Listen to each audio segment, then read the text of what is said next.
Mr. Speaker, I would suggest that we need more jobs and less speeches. And what we will get from this bill on the floor is more speeches and no jobs.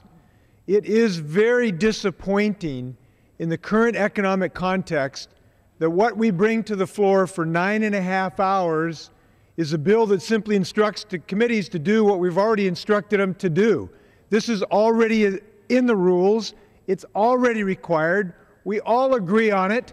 What are we doing here wasting 9.5 hours? If we just produced 1,000 jobs an hour, we could have produced 9,500 jobs. Instead, we're going to produce 95 speeches. That's not what this needs. You know, if you want to look for waste in government, take a look at this bill. 9.5 hours down the tube doing something we're already doing. You know, we had a hearing yesterday in Commerce Committee. We're already talking about these regulations. But let me give a warning to people about what happens when the Republican Party wants to look at regulations. You know, the first thing they did, they're trying to repeal the Clean Air Act. They're trying to gut the Clean Air Act, which is the guardian angel for the air that our kids breathe.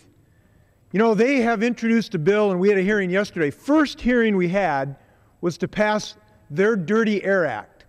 You bet. They have a Dirty Air Act that would gut the ability, that would eliminate in total the ability of the Environmental Protection Agency to regulate harmful gases, carbon dioxide, ozone, and a host of other dangerous chemicals. Now, can you believe that? Their Dirty Air Act will eliminate the ability of the EPA to do things to try to prevent our kids from having aggravated asthma attacks.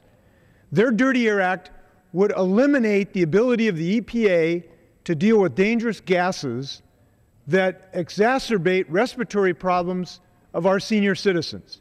You take a senior man with cardiac problems, we should not pass their Dirty Air Act. 30 seconds.